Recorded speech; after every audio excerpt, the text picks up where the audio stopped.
Chequers is hated at home for proposing to keep Britain half in the EU.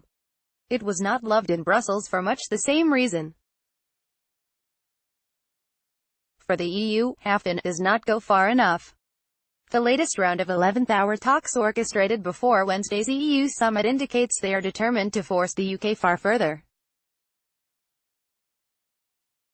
Despite comments from Donald Tusk suggesting a Canada-style deal is possible, the bloc believes it can do much better at Britain's expense. If she is to leave the EU with the benefits of seamless trade, they want Britain to remain in the customs union. It is not enough for it obediently to ape the EU's rules as Chequers would oblige.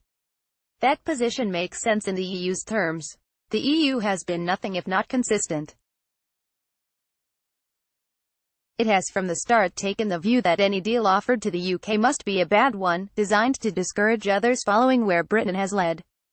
Indeed, EU's strategy since June 2016 has been to turn the defeat, for them, of the referendum vote into victory by boxing Britain into the talks timetable, insisting on the UK divorce payment and EU citizens' rights. That means that, for the EU, the UK must not be allowed to rival the bloc as a free market competitor, enjoying free trade with third countries or being free to buy and sell non-EU compliant goods. It must conform to the bloc's blueprint. There must be no competition from the UK's free market economy, the antithesis of French dirigisme, on which the EU's control and command model is cloned. Despised by the EU as a gig economy, the UK's economy is, by EU and French standards, light on social protection, tax and regulation, big on entrepreneurship, risk and free markets, and, worst of all, successful. Such an economy must not be left unfettered to compete. The playing field must be level. There can be no cherry-picking, and single market rules and obligations must be obeyed in return for any benefits. Although Britain is the world's fifth-largest economy, it must continue to buy EU goods at EU prices, rather than becoming a free trade haven for cheaper imports from third countries, with the UK's 70 million people and economy held captive, unable to reap the true Brexit bonus. The UK's industries and business would be bound by hated and costly compliance with the EU rulebooks restricting entrepreneurship. What then, of Donald Tusk's indication that the EU would be willing to accept a Britain fully out, being willing to reach a Canada plus type trade agreement, an outcome that would be in UK interests?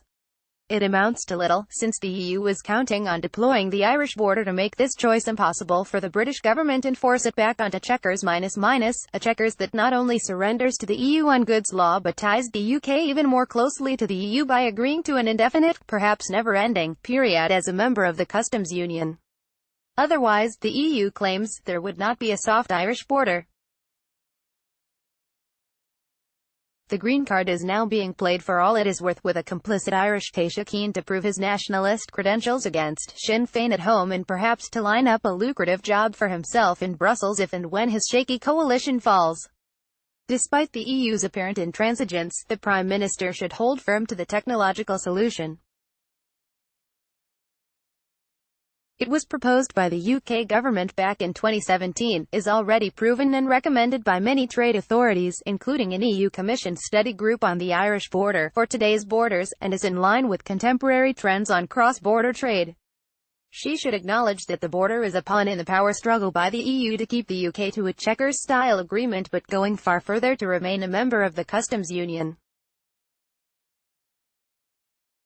To anyone reflecting on the many thousands of miles of borders between the EU and 19 third countries, the fact that the Irish border has prompted so much political frenzy may seem bizarre. Other EU borders are with a variety of third countries, including a motley of states, dictatorship and lands racked by armed struggles, or used as transit points for mass immigration, or for smuggling and a slave trade.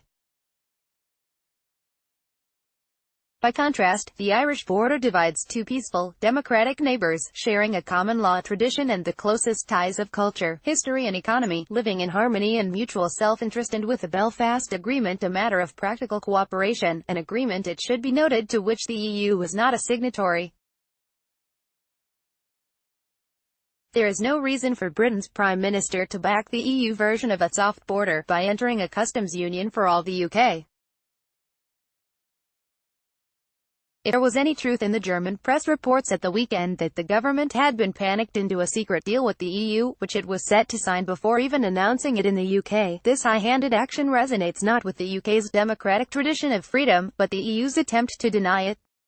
Mrs May should heed not the EU but her own people, voters who voted Leave, MPs who backed the authority of the democratic mandate, her own government in rebellion over an enforced customs union, and the informed authorities on both sides of the Irish Sea that back technology, not the backstop, as the best basis for a soft border.